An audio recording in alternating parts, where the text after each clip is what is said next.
여러분 안녕하십니까? 코로나19 신규 확진자는 다시 증가했습니다. 오늘 특히 주목할 건 어제 하루 사망자가 13명으로 국내 발병 이후 가장 많이 숨졌다는 겁니다. 코로나19 소식은 잠시 뒤에 자세히 전해드리고 윤석열 검찰총장 징계위원회 소식부터 알아보겠습니다.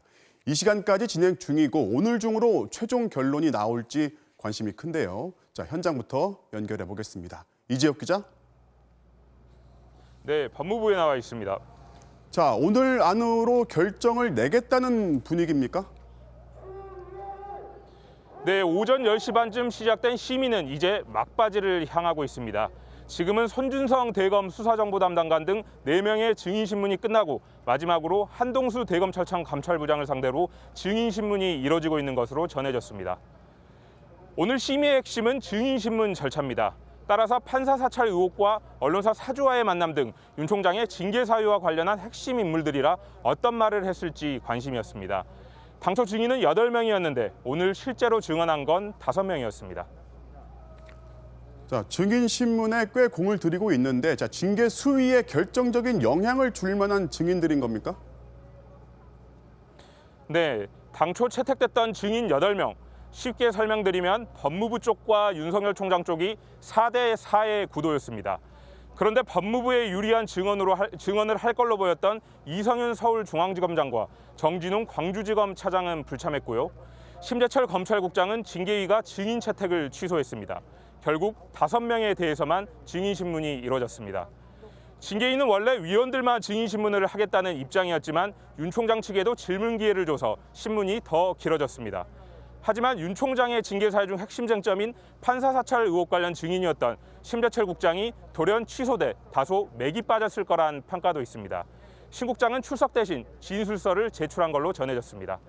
앞서 오전 심의에서는 윤 총장 측이 징계위원장 직무대리인 정한중 교수와 신성식 대검 반부패부장 등 징계위원 2명에 대해 기피 신청을 냈지만 기각되기도 했습니다. 자, 증인신문 끝나면 이제 징계 결과가 나올 것 같은데 해임보다는 정직 정도의 결정이 나올 거라는 관측이 나오고 있어요. 네, 일단 위원회는 토론을 거쳐 징계 여부를 결정할 걸로 보입니다. 그런데 여러 가지 징계 수위를 놓고 다시 투표를 하는데요. 만약 감봉부터 정직, 면직, 해임 등 중징계를 의결하면 법무부 장관의 제청으로 대통령이 직접 징계를 집행하도록 돼 있습니다. 징계 수위를 놓고 법조계 일각에선 정직 정도가 아니겠느냐는 예측들을 내놓긴 했습니다. 윤 총장을 실제 직무에서 배제시키면서도 이후 법적 다툼 과정에서도 역풍을 맞을 위험이 적은 징계 수위라는 건데요. 물론 정한중 징계위원장 직무대리는 시종일관 공정함을 잃지 않도록 노력하겠다는 원론 쪽 입장만 언론에 밝혀온 만큼 최종 결정은 뚜껑을 열어봐야 알 수 있겠습니다. 네, 징계위원회 상황 이재욱 기자 연결해서 알아봤습니다. 자, 오늘도 윤석열 총장은 징계위원회에 나오지 않았습니다. 평소처럼 대검찰청으로 정상 출근을 했는데 이례적으로 대검 정문에서 자신을 응원하는 이들한테 인사를 했다고 합니다. 자, 취재 기자를 연결합니다. 임현주 기자. 네, 대검찰청에 나와 있습니다. 자, 윤 총장이 평소처럼 출퇴근을 했다는 거죠? 네, 그렇습니다. 윤 총장은 평소와 비슷한 시각인 저녁 6시 15분쯤에 지하 주차장을 통해서 귀가했습니다. 이례적으로 대검 직원 8명이 주차장 앞까지 나와서 인사를 하기도 했는데요. 윤 총장은 오늘 특별한 일정 없이 통상 업무를 수행한 걸로 전해졌습니다. 지난번엔 점심 식사를 밖에서 했는데 오늘은 청사 안에서 해결한 걸로 알려졌습니다. 퇴근길에도 특별한 언급은 없었는데요.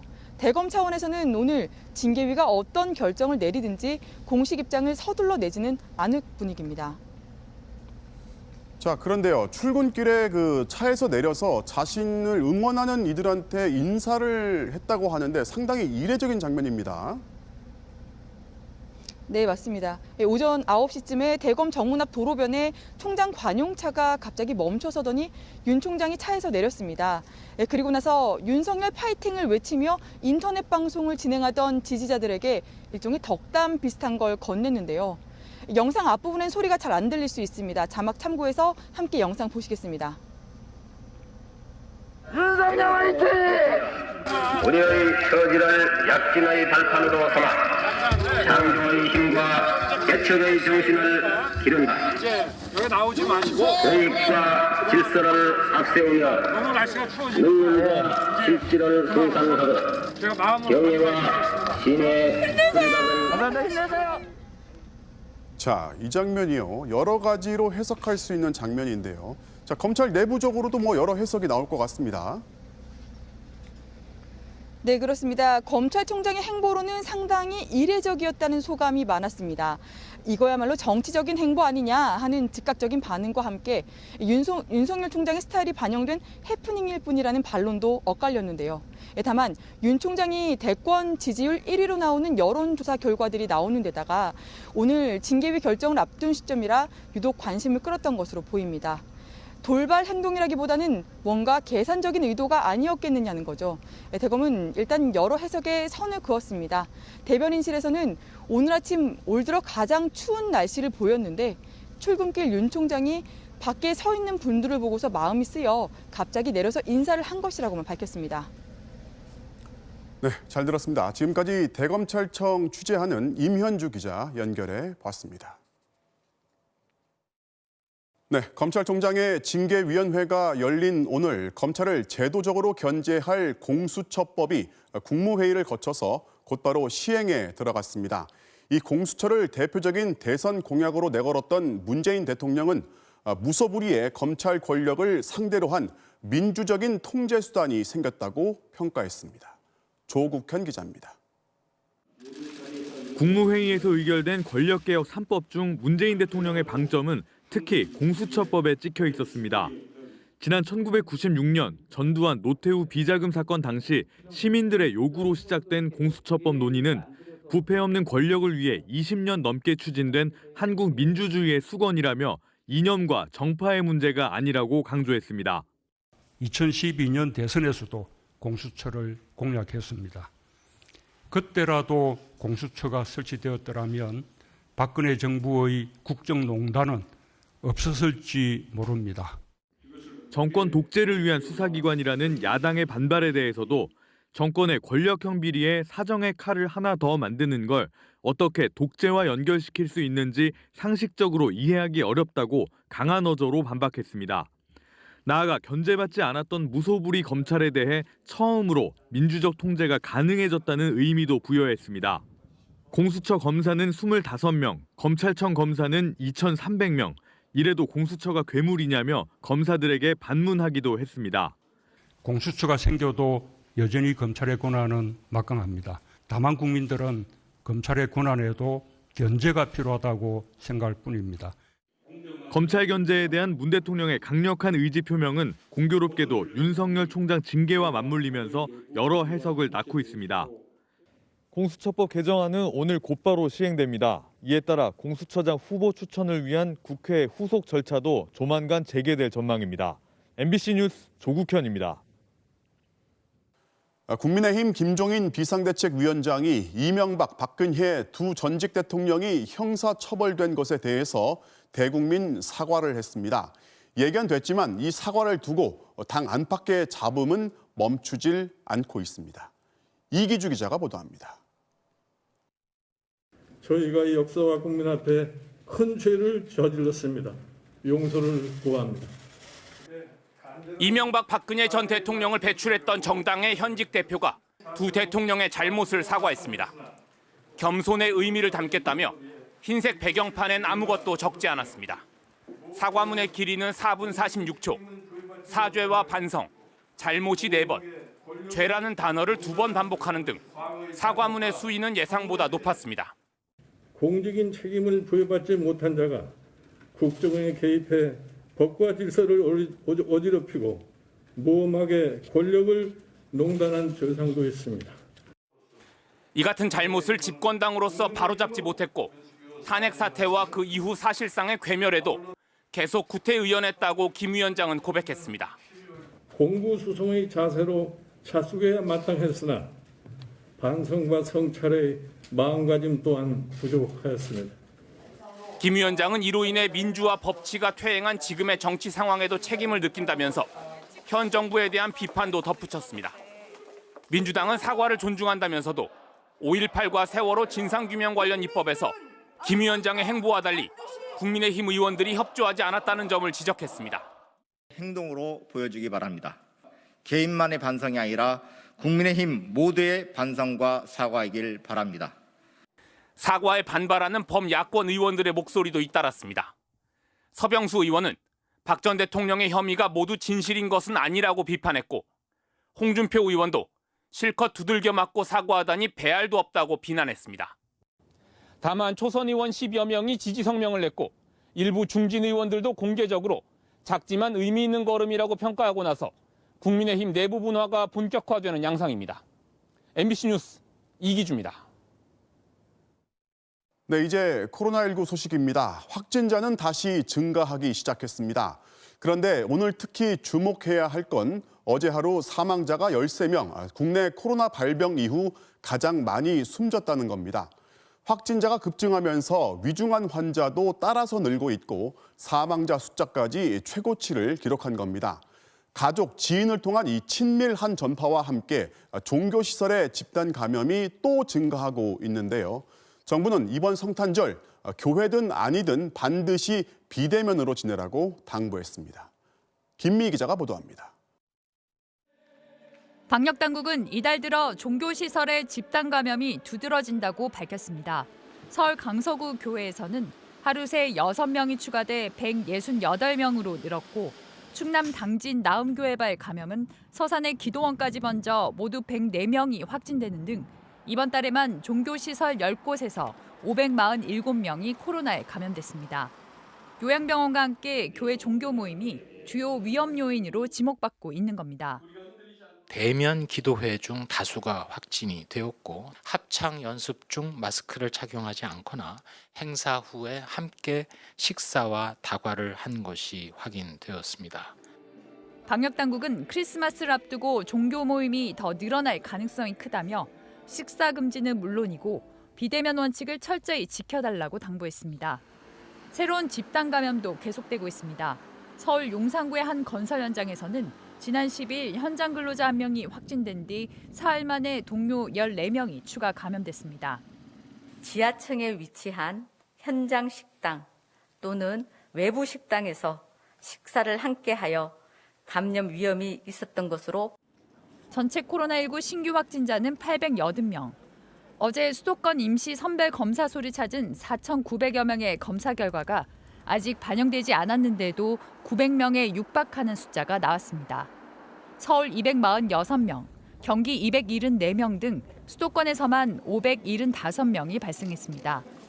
최근 일주일간 일평균 확진자는 774.4명으로 거리두기 3단계 상향 기준인 800명에서 1,000명 이상에 근접하고 있습니다. 방역당국은 코로나19가 감소 추세를 보이지 않고 있다는 점에 대해 사과를 하면서 증가 추세를 반전시키기 위한 거리두기와 모임 취소를 거듭 요청했습니다. MBC 뉴스 김미입니다.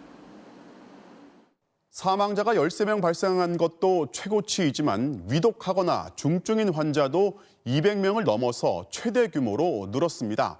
하지만 당장 쓸 수 있는 중환자 병상은 거의 남아있지 않다고 보시면 됩니다. 결국 대형 민간 병원에 기대를 할 수밖에 없는데요.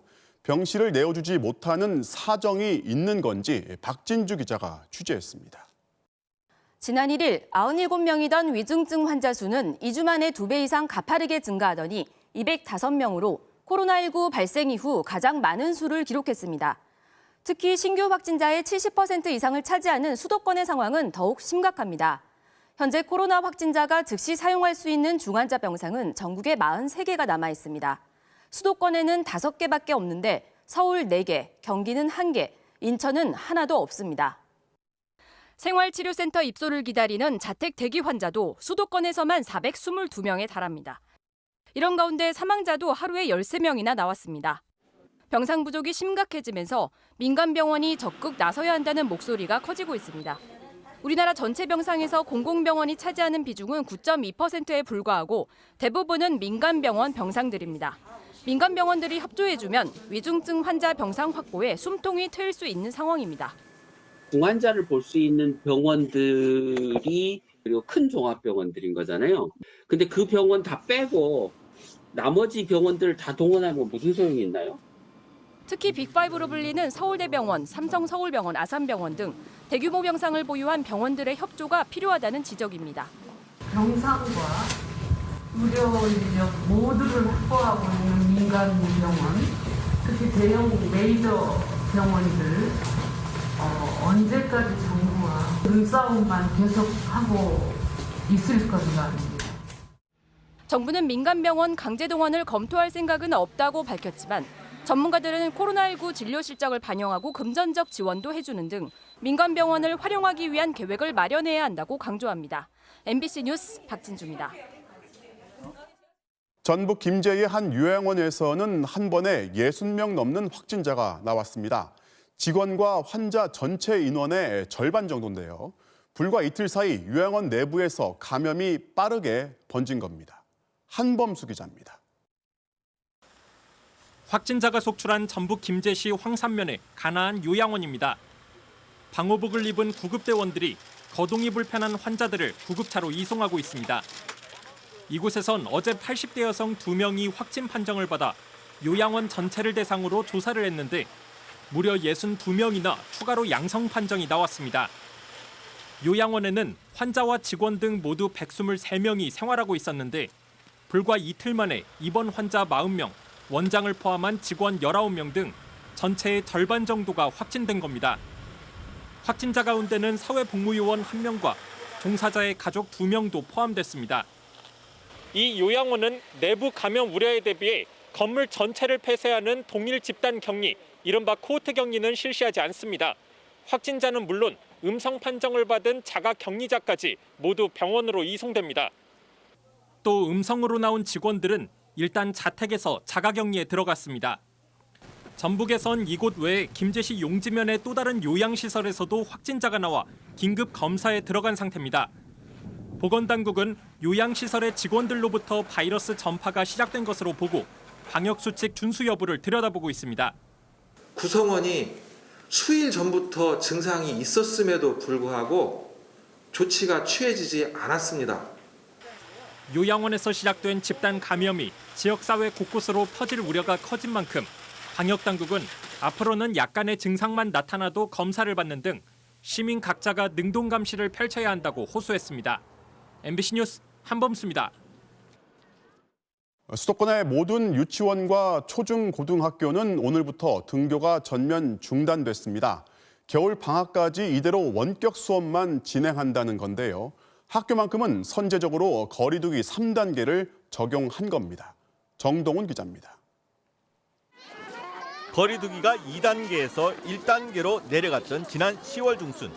전교생이 등교한 서울의 한 초등학교 앞엔 모처럼 활기가 넘쳤습니다. 하지만 2달 만인 오늘 아침 학교 정문은 굳게 닫혔습니다. 1단계 내려갔을 때까지만 해도 이제는 대면에서 수업이 좀 이루어지는구나 그랬는데 갑자기 지역 발산이 막 이루어지면서 코로나 확산세가 갈수록 거세지자 3분의 1씩 등교하던 수도권 내 유치원과 초중고가 전면 원격 수업으로 전환한 겁니다. 인근의 또 다른 초등학교, 300명 미만인 학교에서 2단계 때도 전교생이 등교할 수 있었는데 이번엔 예외 없이 문을 닫았습니다. 소규모 학교다 보니까 전교생이 등교를 했었거든요. 거리두기를 한다고 해도 그게 그렇게 쉽지가 않아요. 불안함은 늘 있었던 것 같습니다. 거리두기 3단계 때 취해지는 조치가 이미 학교 현장에선 시작된 건데 초중고는 물론 유치원까지 모두 문을 닫은 건 이번이 처음입니다. 학부모들은 당장 육아 부담이 걱정이지만 확진자가 속출하는 상황에서 어쩔 수 없다는 반응입니다. 가면 갈수록 기하급수적으로 막 늘어나 버리니까 그냥 차라리 등교보다는 집에 있는 게 낫겠다. 엄마들도 다 그렇게 생각을 하시더라고요. 다만 중고등학교 기말 시험은 공정성 확보를 위해 등교해서 치르기로 했습니다. 학년별로 오전, 오후로 나누거나 과밀학급은 분반을 해서 시험을 치르라는 방역 지침을 학교에 전달했습니다. 친구들하고 만나서 말도 하지 말고 시험만 보고 잽싸게 와라. 그리고 머리부터 발끝까지 목욕시켜야죠. 수도권 학교에 내려진 전면 원격 수업 조치는 올해 말까지 지속돼 학생들은 집에서 바로 겨울방학을 시작하게 될 전망입니다. MBC 뉴스 정동훈입니다. 이 거리두기 3단계는 우리 삶의 필수적인 극소수의 시설만 빼고 모두 문을 닫는 조치입니다. 정부는 3단계를 두고 여전히 고민 중인데요. 2.5단계의 효과도 아직 충분하지 않은 상황이고 무엇보다 그 전에 우리 사회가 충분히 공감하고 응집해야 격상할 수 있다는 겁니다. 김윤미 기자입니다. 확진자가 쏟아져 나온 서울 강서구 성석교회.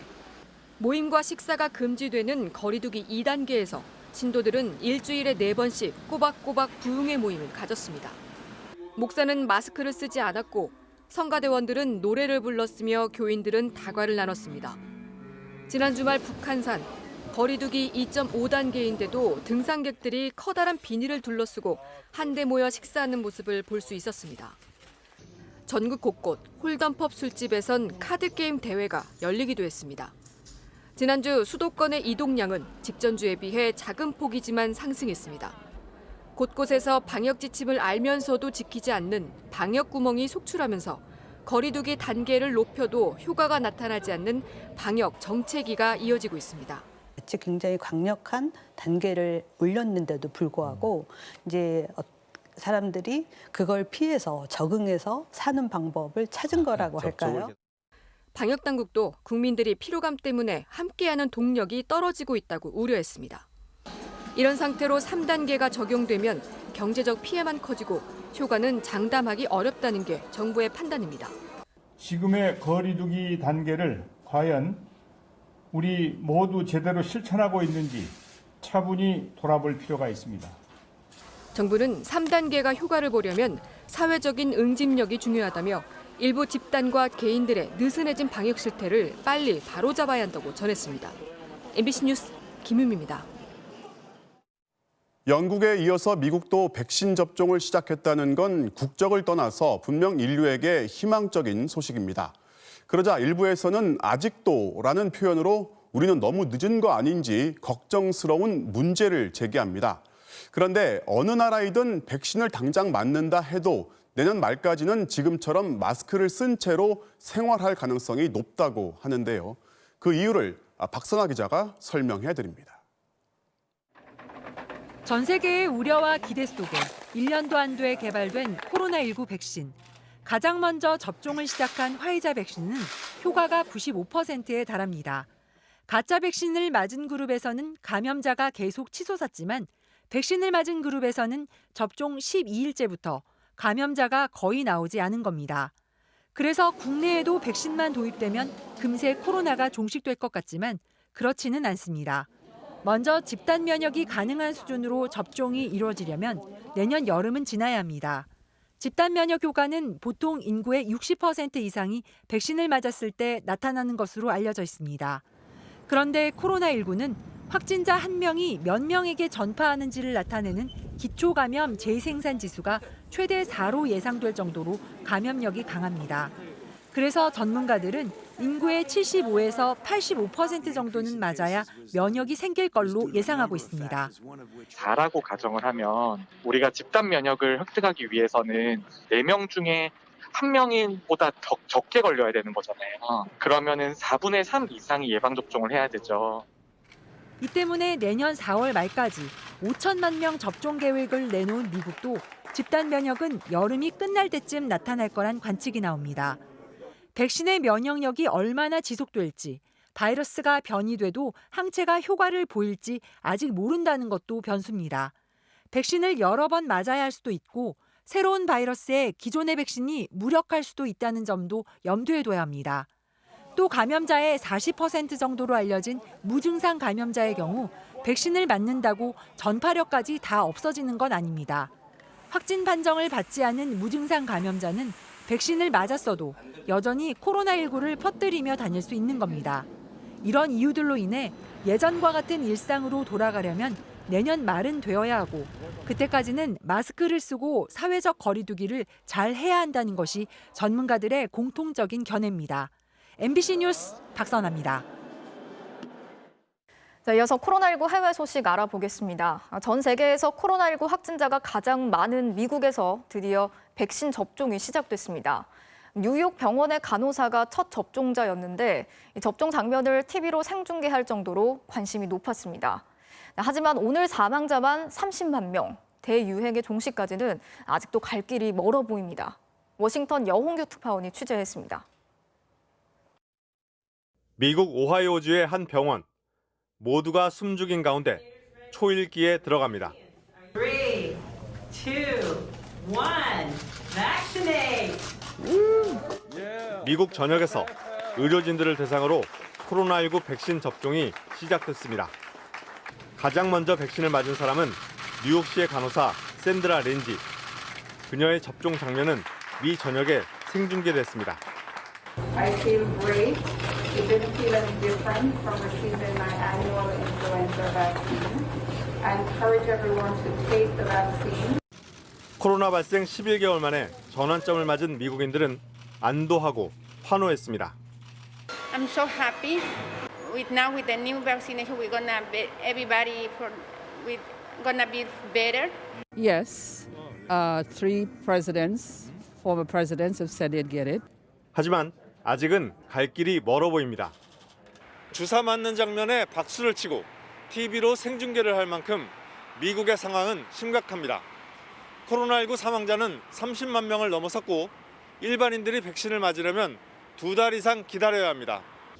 보건당국은 3월 말까지 1억 명이 1회차 백신을 맞을 수 있을 거라고 전망했습니다. 그런데 한 사람이 2번씩 맞아야 하니까 내년 4월쯤 돼야 미국인 3명 중 1명이 백신 접종을 마치게 되는 겁니다. 알레르기 반응과 안면 마비 등 부작용 논란, 백신의 지속력도 여전히 검증이 필요합니다. 파우치 박사는 백신이 대유행의 종식을 의미하진 않는다며 마스크 착용과 거리 두기를 거듭 당부했습니다. 워싱턴에서 MBC 뉴스 여홍규입니다. 미국보다 먼저 백신 접종을 시작한 영국. 하지만 상황은 갈수록 나빠지고 있습니다. 최근 일주일 사이 런던에선 확진자가 2배나 증가하면서 대응 단계를 최고 단계로 격상해서 다시 봉쇄 조치에 들어갔습니다. 영국 정부는 최근 확인된 변종 바이러스가 환자 급증과 관련이 있다고 보고 있습니다. 김정원 기자가 취재했습니다. 지난 주말 런던 도심은 모처럼 북적였습니다. 백화점은 입장객 수를 제한했지만 입장 순서를 기다리는 사람들로 문 밖은 북새통을 이뤘습니다. 한 달간의 봉쇄 조치가 풀리자 사람들이 거리로 쏟아져 나온 겁니다. I think it helps the economy and it helps everyone's Christmas spirit really to be able to go shopping. 하지만 들뜬 성탄 분위기는 오래가지 못했습니다. 코로나 확진자가 다시 늘었기 때문입니다. 특히 런던은 일주일 만에 환자가 2배나 증가했는데 영국 정부는 변종 바이러스 때문으로 추정하고 있습니다. We have identified a new variant of coronavirus which may be associated with the faster spread. 이 변종 바이러스로 영국 60여 개 지역에서 1000여 명이 감염된 것으로 추정됩니다. 다만 더 위험하다거나 백신이 듣지 않을 가능성은 아직 확인되지 않았습니다. There's no evidence that if you catch this variant, you're more likely to have severe disease. 세계보건기구는 영국뿐 아니라 다른 나라에서도 변종이 나타나 관련 연구를 진행하고 있다고 밝혔습니다. 백신 접종이 시작됐다는 기대감은 잠시, 유럽 각국은 연말연시 더 큰 확산을 막기 위한 재봉쇄에 들어갔습니다. 방역 등급을 가장 높은 3단계로 올린 런던에서는 모든 식당과 카페에서 포장과 배달만 가능합니다. 한 집에 사는 사람이 아니면 실내에서는 아예 만날 수 없고 야외에서도 6명까지만 모일 수 있습니다. 독일도 다음 달 10일까지 생활 필수품 판매 시설을 제외한 모든 상점과 학교, 보육시설을 폐쇄했고 네덜란드에선 앞으로 5주 동안 전국 이동이 통제됩니다. MBC 뉴스 김정원입니다. 지난해 태어난 신생아 수는 30만 명, 출산율은 1명도 안 되는 0.92명까지 떨어졌는데 올해는 0.8명까지 더 떨어질 전망입니다. 정부가 육아 부담을 줄여주는 내용을 바탕으로 저출산 대책을 발표했는데요. 조희영 기자가 자세한 내용 설명해 드리겠습니다. 태어난 지 1년이 안 된 영아를 키우는 부모가 모두 석 달 동안의 육아휴직을 하는 경우 앞으로는 이 기간 동안 월 임금의 100%, 최대 300만 원씩을 각각 받을 수 있게 됩니다. 지금까지는 임금의 80%, 최대 150만 원을 받았는데 부모가 모두 육아휴직을 하면 더 많은 지원을 받게 되는 거죠. 육아휴직 4개월부터 12개월까지는 임금의 80%, 최대 150만 원까지 받을 수 있게 됐는데 이 또한 기존에 받던 임금의 50%, 최대 120만 원의 급여에서 확대됐습니다. 정부는 특수고용직이나 예술인, 프리랜서 등에게도 육아휴직 급여를 줄 수 있는 방안을 추진하겠다고 밝히기도 했습니다. 영아수당도 도입됩니다.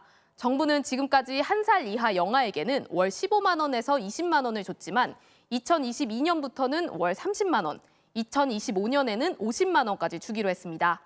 임신부의 경우 60만 원의 출산 진료비 지원도 100만 원까지 인상하고 출산하면 200만 원의 바우처를 일시금으로 지급합니다. 출산뿐 아니라 돌봄에 대한 지원도 늘려서 국공립 어린이집을 매년 550개씩 늘려 공보육 이용률을 50%까지 높인다는 계획입니다. 이 밖에도 다자녀 지원 기준을 3명에서 2명으로 낮춰 전용 임대주택 2만 7천 호를 공급하고 셋째부터는 대학 등록금을 전액 지급하기로 했습니다. MBC 뉴스 조희영입니다. 보신 것처럼 강력하고 절실한 대책이 또 나왔습니다. 정부와 지자체가 사활을 걸고 결혼과 출산을 장려하는 아이디어에 머리를 싸매고 있지만 그 성적표는 낙제점을 벗어나지 못하고 있습니다. 최근의 지표만 보더라도 매년 감소해온 혼인율은 작년 통계 작성 이후 최저를 기록했고 특히 결혼 5년차 이하 신혼부부 10쌍 중에 4쌍은 자녀가 없습니다. 한마디로 아예 결혼을 하지 않고 결혼을 해도 아이를 낳지 않는 비율이 갈수록 커지고 있는 겁니다. 결혼을 하면 지원금을 주겠다, 출산을 하면 장려금을 주겠다, 또 육아휴직을 늘리겠다. 하나하나 소중한 지원이긴 하지만 이런 혜택을 준다고 해서 젊은이들이 결혼을 하고 아이를 낳는 건 아니라는 사실을 지난 시간이 냉정하게 증명하고 있습니다. 그래서인지 오늘 저출산 고령사회위원회 서영수 부위원장은 이렇게 지적했습니다. 저출산 고령화 문제의 근본적인 원인과 해결은 사회의 성격과 구조에서 찾아야 한다. 어찌 보면 우리 사회의 고백 같은 말이죠. 젊은이들에게 한국 사회는 여전히 불평등하고 기회가 제한적이고 자신의 삶을 챙기기도 각박한 곳이라는 현실을 특히 기성세대가 직시하고 인정할 때 해결의 실마리가 생기지 않을까요? 집값, 취업난, 학력차별, 세대 간의 불평등 같은 우리 사회 약점들이 곧 저출산의 원인이고 따라서 이런 사회 문제들을 저출산 문제 해법 차원에서도 논의하고 대처할 것을 제안합니다. 자칫 줄기와 잎에만 물을 줘서 잠깐 반짝이게 하는 일시적 효과에 집중하고 있는 건 아닌지 시간이 걸리더라도 뿌리에 물을 공급하는 근본적 처방에 정부와 정치권 모두 책임 있게 나서길 기대해 보겠습니다. 같은 학교의 동급생을 태권도장에 데려가서 기절할 때까지 3시간 동안 때린 고등학생 2명이 구속됐습니다. 피해 학생은 뇌 손상으로 수술을 받고 아직도 혼수 상태라고 하는데요. 가해 학생들은 그냥 권투 연습을 했을 뿐이라고 변명했다고 합니다. 손하늘 기자가 취재했습니다. 지난달 28일 오후 인천 영종도에 있는 한 아파트. 고1 남학생 2명과 여학생 1명이 친구를 불러냈습니다. 이들이 향한 곳은 코로나19로 문을 닫은 아파트 단지 안 체육관. 친구에게 머리 보호대와 권투 장갑을 쓰게 하더니 남학생 둘이 번갈아가며 때리기 시작했습니다.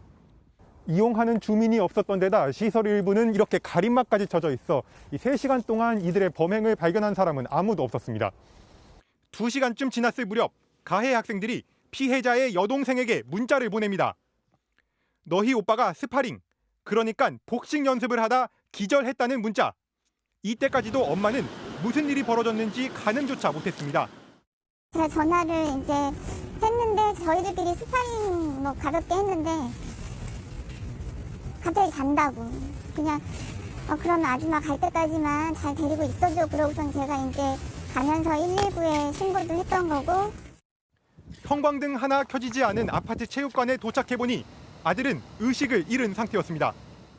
입술 주변에서 출혈 흔적이 보였고 통증에는 반응을 하는데 그 외에는 반응을 하지 않은. 5시간이 넘는 대수술 끝에 아들은 간신히 목숨은 건졌지만 뇌에 손상이 왔고 지금도 중환자실에서 깨어나지 못하고 있습니다.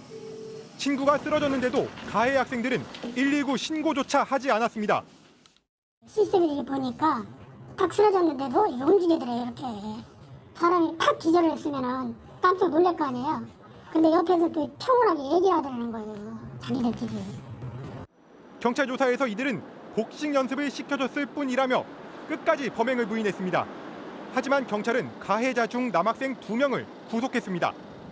이웃 주민들은 직접 탄원서를 받으며 강력한 처벌을 촉구하고 나섰습니다. 출근해서 지금 3시 좀 넘었는데요. 반나절 만에 지금 한 40여 분이 지금 계속 지속적으로 내주고 계세요. 저도 탄원서 썼거든요. 청와대 국민청원에 올린 엄마의 호소문엔 하루도 안 돼 12만 명이 호응했습니다.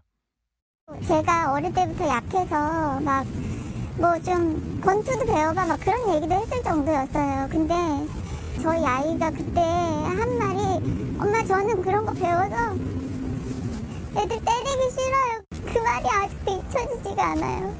힘든 친구들 보면 도와주고 싶다고 하고 사회복지사도 되고 싶고 막. MBC 뉴스 손하늘입니다. 장애가 있는 조카를 성폭행했는데 그 부인은 남편의 죄를 감춰주겠다면서 죄 없는 이웃을 범인으로 몰았습니다. 무고한 이웃의 딸이 발로 뛰어서 아버지의 무죄를 밝혀냈는데요. 성폭행범 부부 또 당시 경찰과 검찰 모두 법적인 책임을 지게 됐습니다. 송정근 기자입니다. 사건은 4년 전으로 거슬러 올라갑니다. 지난 2016년 11월 전남 곡성에서 자영업을 하던 김모 씨는 성폭행 혐의로 구속됐는데 윗집에 사는 17살 지적장애인 여성을 모텔로 데려가 성폭행했다는 혐의였습니다. 김 씨를 지목한 사람은 피해 여성과 함께 사는 고모와 고모부. 김 씨는 피해자를 본 적도 없다며 강하게 부인했지만 그 누구도 믿어주질 않았습니다. 1심 결과는 징역 6년. 김 씨는 자신의 변호사들까지 합의를 제안하자 기구한 억울함에 치를 떨어야 했습니다. 차라리 교도소에서 죽을 심정으로 죽자 이런 각오로 합의를 안 했던 것 같습니다. 그런데 놀랍게도 이 결과가 2심에서 뒤집혔습니다. 결백을 입증한 건 수사기관이 아니라 김 씨의 둘째 딸이었습니다. 가장 사랑하는 우리 아빠가 그런 범행을 절대 저지를 사람이 아니라는 확신, 또 믿음, 그리고 지금 당장 국가기관에서는 우리를 절대 도와주지 않고 임신까지 한 상태였지만 경기도에서 아버지가 일하던 전남 곡성까지 내려가 직접 발로 뛰며 증거를 모두 찾아냈습니다. 사건 장소인 모텔의 CCTV를 확보하고 심지어 성폭행을 당했다는 지적장애인 여성에게선 아버지가 결백하다는 자백까지 받아냈습니다. 그때는 정말 너무 교도소로 뛰쳐가고 싶었죠. 지금 이렇게 된지 모르고 또 내일 재판인데 걱정하는 아빠를 생각하니까. 둘째 딸이 찾아낸 대부분의 진실들은 경찰과 검찰이 당초 무시하거나 또는 게을러서 찾지 못하던 것들이었습니다. 알고 보니 진범은 피해자의 고모부였습니다. 더 놀라운 건 모든 조작을 주도한 게 가해자의 아내, 즉 고모였다는 것으로 이 고모의 주도하에 범죄 조작에 가담한 조카와 또 다른 조카 부부까지 징역형 등 줄줄이 유죄를 선고받았습니다. 단 한 번이라도 철두철미하게 조사를 하고 했으면은 사고 예방도 됐을 거고 또 경각심도 고취되고. 고모 측은 형량이 무겁다고 항소했지만 진실을 밝혀낸 김 씨의 딸은 이 문제보다 국가기관의 그 묵직해야 할 책임감 문제에 더 주목해야 한다며 국가 손해배상 소송을 제기했습니다. 서로 그런 막강한 수사 권력을 지닌 수사기관들이 서로의 탓만 하는 현실을 보면 이게 과연 나라일까? 전 당연히 국가에서 이 모든 문제를 해결을 해줘야 한다고 생각을 합니다. MBC 뉴스 송정근입니다. 아동 성범죄자 조두순, 이제 전자발찌를 차고 있는 7년 동안 밤에는 집에만 있어야 하고 술도 마음대로 마시지 못하게 됐습니다. 법원이 심야 외출과 과도한 음주를 금지하는 결정을 내린 건데요. 그래도 주민들은 불안감을 호소합니다. 윤상문 기자가 취재했습니다. 출소 나흘째, 조두순의 집 주변은 오랜만에 조용했습니다. 동네에 몰려와 마구잡이로 카메라를 들이대고 난동 수준의 소란을 피우던 유튜버들. 이런 식으로 이렇게 돈벌이 하는 겁니까 지금 시민들 붙는 사람이고? 예? 창피한 줄 알아야지. 순찰 좀 할게요 그러면. 저희 아빠 선장님이요. 외부인 출입이 통제되면서 이런 모습은 거의 사라졌습니다. 하지만 이사를 결심한 주민이 계속 나오고 있고 나가겠다는 분들도 많이 있어요. 큰 문제가 있는데 문제는 나가면은 들어올 사람이 없어요. 불안한 마음이 쉽게 가시지 않습니다. 정부에서는 이거는 철저하게 해준다 하면서 시간이 지나면 또 안 되고 또 그게 또 걱정이 되고 한번 이렇게 지금처럼 했으면은 끝까지. 법원은 조두순의 행동을 옥죄는 특별 준수사항 5가지를 결정했습니다. 먼저 밤 9시부터 아침 6시까지는 아예 집 밖으로 나가지 못하도록 했습니다. 앞으로 조두순은 전자발찌를 착용하는 7년 동안 야간에 외출이 금지됩니다. 또 술을 마실 때는 미리 보호관찰소에 신고를 해야 하고 많이 마셔도 안 됩니다. 혈중 알코올 농도 0.03%를 넘기면 안 되는데 소주 한두 잔으로도 나올 수 있는 수치입니다. 어린이집 등 교육시설 출입과 피해자 주변 200m 안 접근 금지도 포함됐습니다. 지키지 않으면 3년 이하의 징역에 처해집니다. 유튜버들의 막가파식 방송은 주민들의 또 다른 불안 요인입니다. 팔 들고 이렇게 서 있으니 그게 더 미치겠더라고. 그리고 우리가 얼굴이 이래 나가면은 그 사람 보고 있을 거 아니에요. 경찰은 조 씨의 집 앞에서 소란을 피우거나 서로 싸운 유튜버 등 5명을 형사 입건했습니다. 재범 대책을 차질 없이 시행토록 하겠습니다. 가뜩이나 그 불안해하는 동네 주민들에게 또 다른 피해를 주는 행위에 대해서는 경찰이 처벌할 수밖에 없습니다. 출소 당일 조두순을 태운 관용차를 발로 차는 등 파손한 5명도 경찰의 수사를 받고 있습니다. MBC 뉴스 윤상문입니다. 코로나 장기화로 폐업이 늘면서 소규모 상가 3곳 중에 한 곳이 비어있는 상황이지만 어찌된 일인지 임대료는 좀처럼 내려가지 않고 있습니다. 자영업자들은 매출이 크게 준 건 물론이고 영업 제한까지 당하는데도 임대료만 그대로라면서 고통을 호소하고 있습니다. 먼저 이준희 기자가 취재했습니다. 오늘 낮 서울 이태원. 길어진 코로나 사태로 빈 가게가 눈에 띄게 늘었습니다.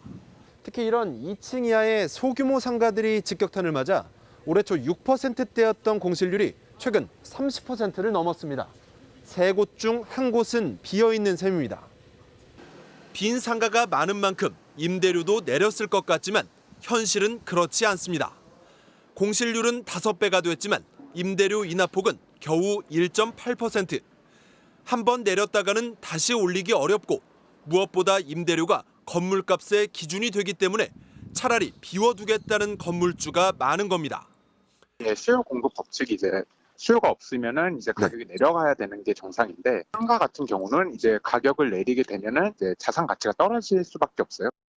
깎아준 임대료에 세액공제를 해주는 착한 임대인 제도가 있긴 하지만 지난달 한 조사 결과 소상공인 10명 중 8명은 작년과 임대료가 같다고 답했고 오히려 올랐다는 답도 10%를 넘었습니다.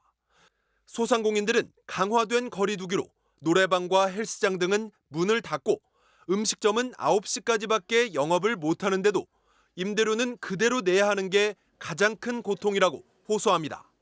전체 이자를 좀 빼주고 봐주시면 안 되겠냐 그랬더니 많이 베풀었는데 심하다고 그러면서 100만 원 올렸다고요. 이러다 보니 코로나 전쟁에서 왜 자영업자만 희생해야 하느냐며 사회가 멈춘 동안 임대료도 멈춰야 한다는 국민청원 글엔 일주일 만에 15만 명이 동의했습니다. 하지만 임대인들은 무턱대고 임대료를 내릴 수는 없다고 말합니다. 은행 이자라든지 각종 세금들이 고정 비용으로 지출이 상당한 거거든요. 일방적인 희생만 강요하는 형국이 되니까 당연히 반발이 나올 수밖에 없죠. 올 3분기 말 기준 자영업자 대출은 387조 원, 사상 최대를 기록했습니다.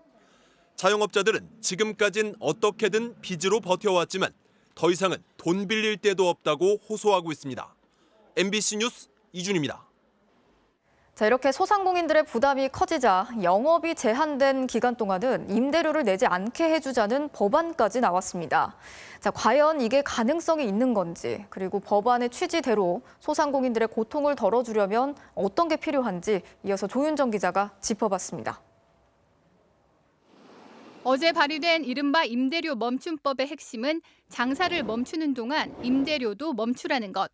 노래방처럼 문을 닫게 하는 집합금지 기간엔 임대료를 안 내게 하고 카페 등의 매장 내 영업만 금지하는 집합 제한의 경우 임대료를 절반 미만만 내게 하자는 내용입니다.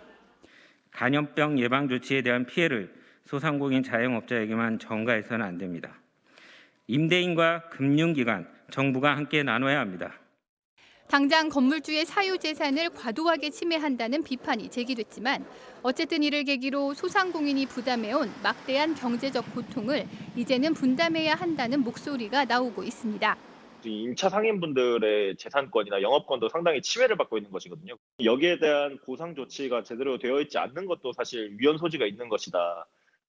해외의 경우 캐나다는 영업 제한으로 수입이 70% 이상 감소한 소상공인에겐 임대료를 75% 이상 깎아주고 깎아준 75% 가운데 50%는 정부가, 25%는 임대인이 부담하게 하고 있습니다. 대신 임대인에겐 세금을 깎아주거나 대출 상환을 미뤄줍니다. 호주도 소상공인의 영업 피해 정도에 비례해 임대료를 깎아주고 임대인에겐 토지세나 공과금을 감면해 줍니다. 전문가들은 임차인 보호가 효과를 내려면 이처럼 임대인에 대한 지원도 함께 이루어져야 한다고 지적합니다. 임대인에 대한 혜택을 주고 임대인에 대한 혜택 받은 만큼 임차인에게 돌아갈 수 있도록 정부가 경제적 부담을 나눠줘야 한다는 얘기인데 관건은 결국 재원 마련. 우리나라 자영업자 비중이 전체 취업자의 4분의 1로 외국에 비해 월등히 높은 것도 지원하는 데는 큰 부담입니다. 이 임차인과 마찬가지로 고통을 받는 임대인들도 있을 수가 있거든요. 정부의 재정 부담으로 이런 것들을 해결하고 그러면 그 돈은 어디서 올 거냐. 코로나 장기화로 자영업자들이 버티는 데에도 한계가 온 상황. 3단계 거리 두기를 목전에 둔 만큼 고통 분담에 대한 사회적 논의가 시급해 보입니다. MBC 뉴스 조윤정입니다. 아이폰을 만드는 인도의 한 공장에서 노동자 수천 명이 임금 체불을 이유로 공장을 부수고 불을 지르는 폭력 사태가 일어났습니다. 애플 위탁사의 열악한 노동 문제, 이번이 처음이 아닌데요. 전예지 기자가 전해드리겠습니다. 인도의 실리콘밸리로 불리는 남부도시 벵갈루루. 아이폰을 조립하는 타이완 회사 위스트론의 공장에 노동자 수백 명이 몰려가 의자 등 집기를 닥치는 대로 집어던집니다. 막대를 휘두르며 유리창을 부수기도 합니다. 주차된 차들은 불에 타거나 여기저기 부서져 순식간에 폐차로 변했습니다. 출동한 경찰은 노동자들을 회초리를 때려가며 진압했고 이 과정에서 140여 명이 체포됐습니다. 공장 측은 아이폰 수천 대가 분실되는 등 피해 규모가 640억 원을 넘는다고 밝혔습니다.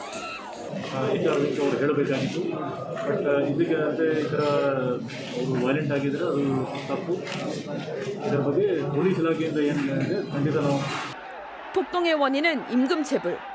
인도의 실리콘밸리라는 명성이 무색하게 위스트론의 노동자들은 저임금과 초과노동에 시달려온 것으로 드러났습니다. 공대 졸업자에겐 월 31만 원을 약속했지만 실제로는 23만 원만 지급됐고 일반 대졸 노동자는 월급이 12만 원에 불과했지만 이마저도 몇 달째 체불됐습니다.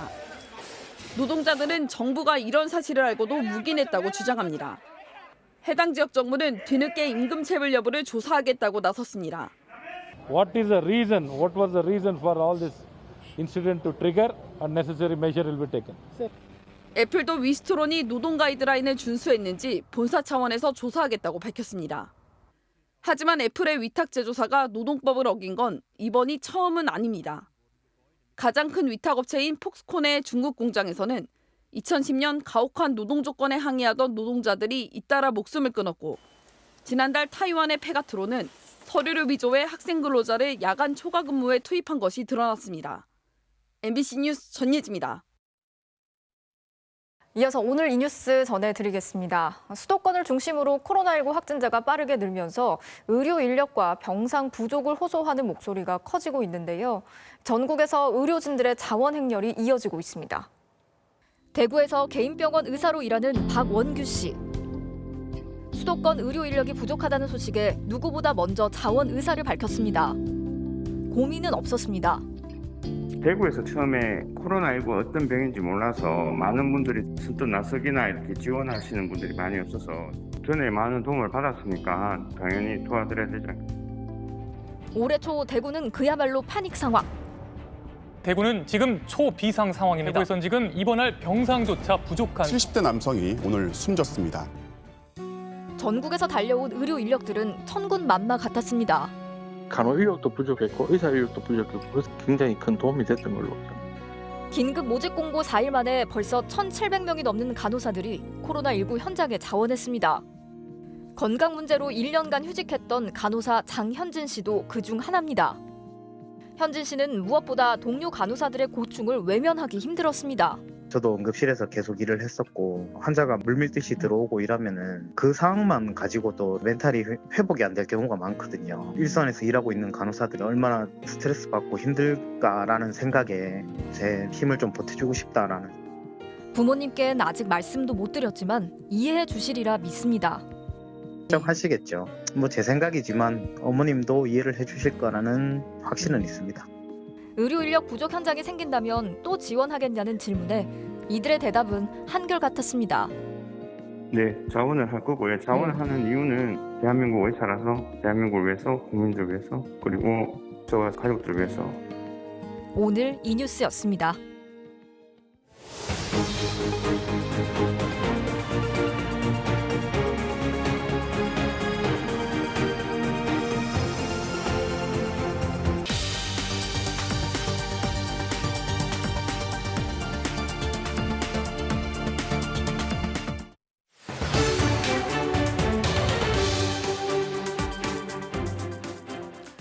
얼마 전 롯데마트가 시각장애인들의 눈이 돼주는 안내견의 매장 출입을 거부하면서 논란이 거셌죠. 그런데 이런 일은 시각장애인들이 외출을 했을 때 마주하는 어려움의 극히 일부분에 불과합니다. 문 밖을 나서는 순간부터 내딛는 한 걸음 한 걸음이 시각장애인들에게는 마치 쥐레밭을 지나는 것과 같은 모험과 도전의 연속이라고 하는데요. 집중 취재 M, 오늘은 한 시각장애인의 외출을 동행 취재했습니다. 시각장애인 조은선 씨와 3년 전부터 그의 눈이 되어주고 있는 안내견 세움입니다. 가자. 계단 찾아. 계단이라는 걸 알리기 위해 세움이가 잠깐 멈춰섭니다. 잘했어. 오늘은 아르바이트를 하는 시각장애인 센터에 가기 위해 길을 나섭니다. 여의도역 버스 시간 세로 9,155 세로줄 3단. 여의도역에서 내렸을 때 찾아갈 버스 정류장이 있는 출구하고 제일 가까운 문이 어딘지 하고 번호, 그게 몇 번인지를 미리 좀 찾아봤어요. 지하철은 점자 안내 표지판, 점자 블록 등 편의 시설이 비교적 잘 갖춰져 있어 탑승하는 건 어렵지 않았는데요. 안내 방송이 잘 안 들릴 때는 다음 역이 무슨 역인지 어느 쪽 문으로 내려야 하는지 몰라 당황하곤 합니다. 따라와. 오른쪽. 왼쪽이야? 가자. 그래서 자주 이용하는 노선은 아예 외워버렸습니다. 방화, 개화선.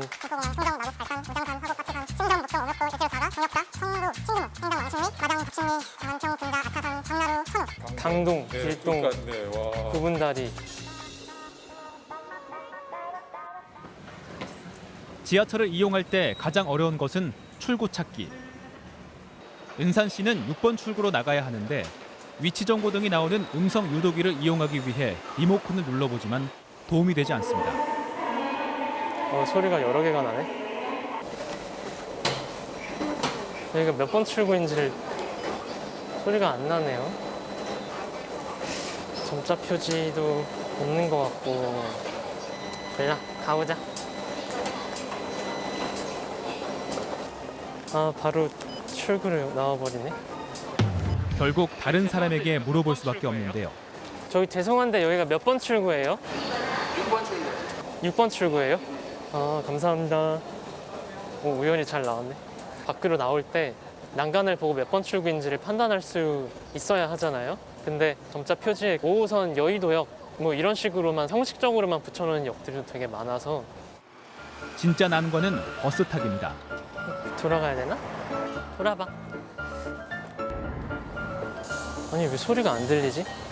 난감하네.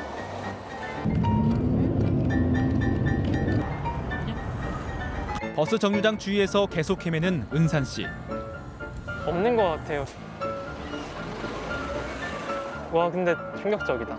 여기 여의도인데 그 음성 안내기가 없으면 정류장 자체를 찾을 수가 없어요. 점자 블록이 없는 것도 문제. 버스 정류장 주변 어디에도 점자 블록이 없습니다. 정류장 안쪽에만 설치돼 있어 애를 먹은 겁니다. 버스 알림 앱으로 도착 시간을 확인합니다. 2분 남았고 이거 놓치면 안 돼요. 다음 버스가 20분 뒤에 온대요. 도착 시간을 알아도 여러 대의 버스가 한꺼번에 올 수 있기 때문에 기사님께 물어보는 것이 가장 확실합니다. 기사님 혹시 몇 번일까요? 153번이요. 기사님 몇 번이에요? 10번입니다. 10번. 아, 와, 일일이 물어보기에는 버스가 너무 많이 와. 곧 와요. 감사합니다. 드디어 버스를 탔지만 찍는 게 교통카드를 찍는 것도 의자 찾아? 자리를 찾아 앉는 것도 쉽지 않습니다. 대대표 들어가는 처음 봤어요. 나 처음에 깜짝 놀랐지. 시각장애 가서 대대표들 다른 저기 터지 나오고 지금 행동 어떻게 할 건가. 안내견 세우미와 버스를 탈 때면 사람들의 시선이 집중되는 것이 느껴집니다. 노골적으로 거부 반응을 보이는 사람들도 많은데요. 강아지 입마개를 실고 타야지 이동장에 넣어라 이런 얘기를 들은 적도 있는데 어떤 친구는 버스에 사람이 많을 시간도 아니었는데 안내견이랑 서 있었더니 그냥 쌩 지나가 버려서 또 20-30분을 그냥 기다려야 됐다 그런 얘기를. 길을 걷는 것은 마치 지뢰밭을 지나는 것과 비슷합니다. 점자 블록 위나 바로 옆에 세워진 오토바이, 자전거, 인도 위를 쌩쌩 달리는 전동 킥보드나 배달 오토바이들은 시각장애인에게 큰 위협이 됩니다. 배달 오토바이들이 요즘에 무단횡단하거나 갑자기 어디서 튀어나올지 모르는 그런 상황들 되게 많잖아요. 시각장애인들은 몇 배 더 위험하죠. 특히 도로와 보행로의 구분이 명확하지 않은 곳이 가장 위험한데요. 지금 있는 곳에서 왼쪽. 여기가 보행로거든요. 여기 보행로가 따로 있어요? 무슨 의미가 있지 그게? 우리한테는? 이러한 어려움 때문에 장애인 콜택시를 이용하는 시각장애인들이 많지만 불편하긴 마찬가지라고 말합니다. 야근하면서 저녁 8시 전에 차량을 불렀는데 12시 넘어서 들어갔어요. 차가 안 잡혀서. 적은 차량 대수 그리고 시각장애인에 대한 이해와 배려가 없는 점도 지적했습니다. 집 앞에서 타서 사무실 앞에서 내리길 원해요. 근데 사무실 앞에서 안 내리고 정확한 오리엔테이션을 해주고 내려보내더라도 헷갈릴 수 있거든요. 시각장애인에 대한 교육이나 안내보행이나 이런 부분들이 이루어지냐 특별히 교육받지는 않는다고 하시더라고요. 물건을 사고 친구를 만나고 또 공부나 일을 하러 가기 위해 외출을 하는 일상적인 일이 많은 시각장애인들에게는 두렵고 피하고 싶은 일이 돼버렸는데요. 한 발자국 딛고 대문 앞에 나가면 그 다음부터는 넘어지는 게 일인 거예요. 겹질리고 넘어지고 다치고 넘어지는 걸 사람들이 보는 그 시선들 그리고 내가 나를 인정할 수 없는 상황들. 시각장애인에게 외출이란 어떤 의미일까요? 미니 무한도전을 찍는 것 같아요. 매일매일. 바둑판이 좀 생각났습니다. 바둑판처럼 틀에 조금 자유롭지 않다. 독립을 위한, 자립을 위한 가장 큰 첫 번째 발걸음이죠. 시각장애인의 외출이 평범한 일상이 되게 하는 것. 우리 사회가 해야 할 일입니다.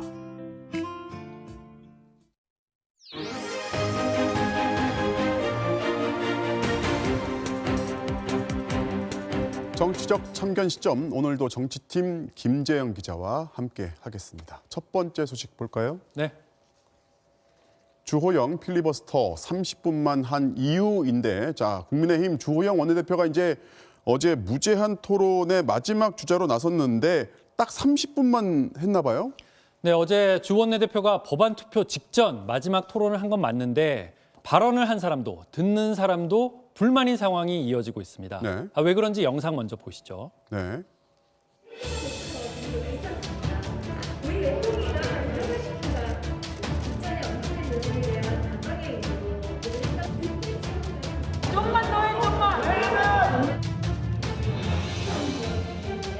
마지막으로 주호영 대표에게 30분간 시간을 제한하지 마세요. 그 시간을 제한해요, 의장님. 지금 말이 어떻게 됩니까? 막장 행포에 국회의원으로서 자괴감을 넘어서 의회 민주주의의 파멸의 공포감이 엄습했습니다. 자, 정리하면 어제 보장된 토론 시간은 저녁 8시 52분까지였거든요. 태영호 의원을 시작으로 여야 의원들이 번갈아 찬반 토론을 했고요. 네. 토론을 신청한 6명 중 이재정 의원을 끝으로 24시간이 다 채워진 겁니다. 네. 법대로 하면 법안 투표를 곧바로 하면 되는데 그러지 않고 국회의장이 주 원내대표에게 30분 정도 발언 시간을 더 줬던 겁니다. 자, 의장이 야당 원내대표한테 30분을 준 이유가 있겠죠. 예, 양당 원내대표에게 물어봤더니 의장 직권은 아니었고요. 양당이 합의를 하긴 했는데 사실은 주 대표가 이번 무제한 토론의 마지막 발언자로 나서고 싶다는 제안을 여당에 했는데 양당 원내수석이 방법에 합의하지 못하면서 무산됐던 겁니다. 의장이 이 얘기를 듣고 중재에 나서면서 제한 시간 외에 토론이 성사된 겁니다. 야당 원내대표가 이제 마지막으로 토론에 나서겠다고 했는데 이 방법을 두고서 쟁점이 뭐가 있었나요? 합의가 왜 안 된 거죠? 여당은 일단 주 대표의 발언 시간을 보장해주는 대신 야당 스스로 토론을 끝내고 협치하는 모습을 보여달라고 요구했는데요. 받아들여지지 않았습니다. 대신 여야 마지막 주자였던 최영두 의원과 이재정 의원이 각각 발언 시간을 좀 줄여서 주 원내대표의 발언 시간을 만들어주길 기대했던 건데 결국 각자 4-5시간씩을 쓰면서 기대했던 그림은 나오지 못했습니다. 그럼 박병석 의장이 결국에 시간을 만들어준 거잖아요. 그렇죠. 그런데 국민의힘에서 왜 또 비판을 하는 겁니까? 오늘 준비한 두 번째 소식인데요. 박병석 의장이 이 무제한 토론 중단을 결정하던 투표에 참여한 사실을 두고 야당이 문제 삼고 있는 건데 어떤 내용인지 영상 보시죠. 네.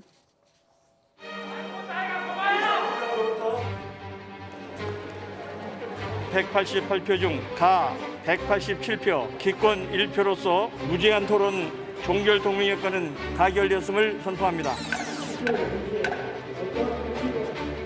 총 투표수 186표 중 가 180표, 부 3표, 무효 3표로서 무제한 토론 종결의건은 가결되었음을 선포합니다. 연 이틀이나 의장석에서 스스로 걸어 내려와서 의장직을 포기했다는 앞으로 국회의장으로 인정하지 않고 박병석 의장이 진행하는 사회는 거부할 것임을 분명히. 국회의장이 이렇게 투표에 참여를 못하는 건 아니죠. 네, 그렇습니다. 국회의장도 투표에 참여할 수 있습니다. 다만 일반 법안 관련 찬반 투표가 아니라 무제한 토론을 허용할 것인가 말 것인가 하는 의사 진행과 관련된 안건이니까 본회의 진행자로서 중립을 지켜야 할 국회의장의 투표 행위가 부적절했다라는 게 국민의힘 지적인데요. 찾아보니까 전임 의장들도 휴회권 같은 의사 진행 투표에 참여한 전례들이 있었습니다. 다만 무제한 토론 관련해서는 처음인데 일단 국민의힘은 박 의장이 주재하는 본회의는 참석하지 않겠다고 선언하고 나온 상태입니다. 자, 무기명 투표였어요. 네. 자, 박 의장이 어떤 표를 던졌는지는 본인만 알고 있겠죠. 그렇습니다. 자, 오늘은 여기까지 듣겠습니다. 지금까지 김재영 기자였습니다. 어제 저녁 갑자기 구글의 전 세계 서비스가 45분 동안이나 먹통이 됐습니다. 유튜브 등 구글 서비스에 접속 장애가 발생한 건 올 들어서만 벌써 세 번째로 특히 이번엔 구글의 모든 서비스가 장애를 일으켰습니다. 이용자들의 불편이 컸지만 구글은 이번에도 공식 사과조차 없었습니다. 정진욱 기자가 취재했습니다. 어제 저녁 진행된 한 유튜브 개인 방송. 갑자기 댓글 기능이 먹통이 되자 진행자가 당혹감을 감추지 못합니다. 나 안 나와? 왜 갑자기 저 나옵니까? 안 나옵니까? 여러분. 뭐지? 댓글을 달기 위해서는 로그인을 해야 하는데 이게 장애를 일으킨 겁니다. 방송은 분명히 나오거든요. 방송은 여기 나오는데 왜 댓글이 안 되죠? 유튜브뿐만이 아닙니다. 구글 지도와 메일, 클라우드 등 로그인이 필요한 모든 구글 제공 서비스가 어제 저녁 8시 반부터 45분간 먹통이 됐습니다. 구글은 로그인에 필요한 데이터 저장 공간에 문제가 생겨 장애가 발생했다고 설명했습니다. 이런 일은 올 들어서만 벌써 세 번째. 지난 8월 메일을 비롯한 11개 서비스에서 접속 오류가 발생한 데 이어 지난달엔 유튜브에서 장애가 있었습니다. 하지만 구글은 장애가 법적 보상 기준인 4시간을 넘지 않았다는 이유로 매번 보상 계획은 물론 공식 사과조차 내놓지 않고 있습니다. 원인에 대한 정확한 설명이 없는 것도 문제입니다. 그래서 이거 물리적으로 뭐가 공격을 받아서 안 됐던 건지 뭐 소프트웨어가 문제가 내부적으로 뭐 에러 생겼거나 아니면 해킹을 당했거나 그런 원인은 파악할 수 없고. 정부는 구글의 이번 사고에 대해 인터넷 서비스를 제대로 제공하지 못한 기업의 책임을 묻는 이른바 넷플릭스법을 처음으로 적용하기로 했습니다. 사고 원인을 파악해 문제가 있으면 시정 조치 명령을 내리겠다는 겁니다. 하지만 넷플릭스법엔 보상 규정이 없는 데다 구글이 이 시정 조치를 위반해도 2천만 원 이하 과태료 부과가 전부로 돼 있습니다.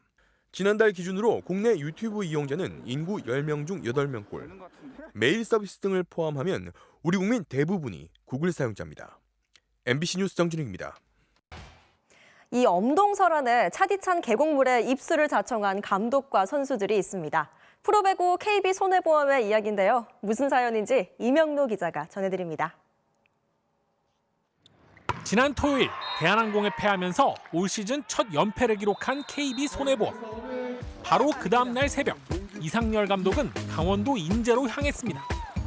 그리고 하얀 눈이 쌓인 계곡물에 일말의 주저함도 없이 몸을 담갔습니다. 더 깊은 데로 갔어야 되는데 조금 아쉽네. 배를 좀 집어넣었어야 되는데 그게 그럼 창피한데. 선수들에 대한 고마움과 첫 연패 이후 동기부여를 위해서였습니다. 어떤 모습으로 보여줬을 때 선수들이 더 열심히 좀 멘탈이 올라갈 수 있을까. 내가 직접 해서 보여주는 게 낫겠다. 선수들의 반응은 상상 이상이었습니다. 감독의 계곡 입수 소식을 듣자마자 335 근처 계곡을 찾았습니다.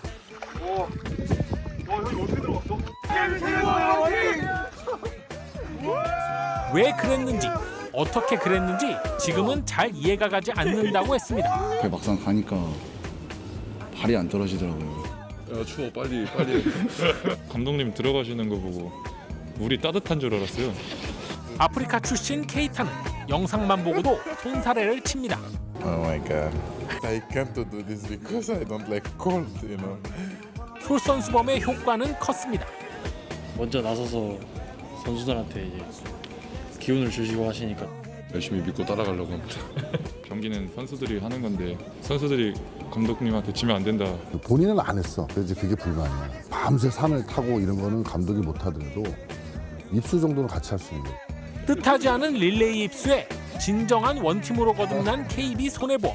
반응이 또 뜨겁고 그러니까 다음에는 조금 더 멋있는 영상으로 제가 정동진에 가서 수영하는 모습 찍어서. KB스타즈 화이팅! MBC 뉴스 이명노입니다. 유럽 카트레이스 대회에서 우승을 차지한 나이 12살의 드라이버가 있습니다. 세계 최고의 F1 드라이버를 꿈꾸는 김준호 선수를 김태훈 기자가 소개해드립니다. 엔진 배기량 125cc, 최고 시속 130km, 트랙 14바퀴를 도는 15세 이하 카트레이스에 미래의 F1 드라이버들이 한데 모였습니다. 결승에 오른 초록 헬멧의 김준호, 참가 선수 중 최연소인 12살이지만 과감하고 영리한 레이스로 선두를 추격합니다. 공격적인 주행으로 2위까지 치고 올라갔다가 마지막 코너 직전 상대와 부딪히며 3위까지 떨어졌지만 찰나의 틈을 파고들면서 극적으로 가장 먼저 결승선을 통과했습니다. 여기서 끝나는 건가 그런 마음이 들었는데 갑자기 저기 기회가 보이니까 그냥 쑥 들어가고 그냥 1등을 다시 잡았죠. 유럽 최고권위에 빛나는 이 대회에서 첫 출전에 역전 우승까지 일궈낸 김준호는 애국가가 울려 퍼지는 가운데 시상대 가장 높은 곳에 우뚝 섰습니다. 그냥 너무 신기했어요. 포르투갈에서 든 적이 없어가지고. 레이싱 선수 출신 아버지를 따라 8살 때부터 카트를 타기 시작한 김준호. F1 드라이버가 되기 위해 지난해 포르투갈로 유학을 떠났고 그 꿈을 향한 소중한 경험들을 쌓고 있습니다. 시작했을 때 끝내야 되고 성공해야 되고 그런 생각이 들어서 하고 싶어요. 아버지한테 좀 죄송하고 열심히 하고 싶은 마음이 더 들어요. 깜짝 우승으로 가능성을 인정받은 김준호는 다음 달 그랜드 파이널에서 다시 한번 정상에 도전합니다. MBC 뉴스 김태훈입니다. NBA 프리시즌 경기에서 나온 엘리웁 덩크입니다. 공중에 잠시 멈춘 듯한 브릿지스의 점프력이 인상적이네요. 화요일 밤 스포츠 뉴스였습니다.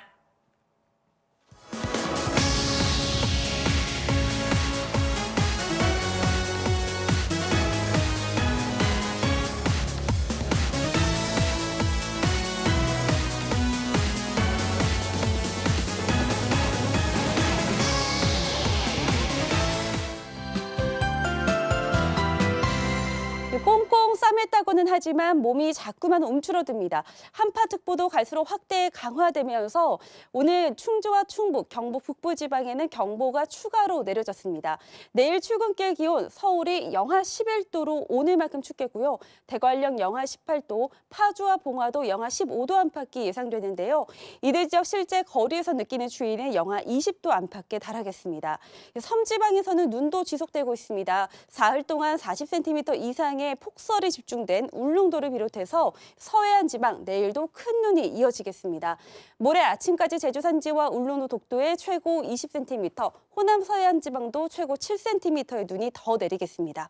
현재 서해와 동해상에서는 눈구름이 가득한데요.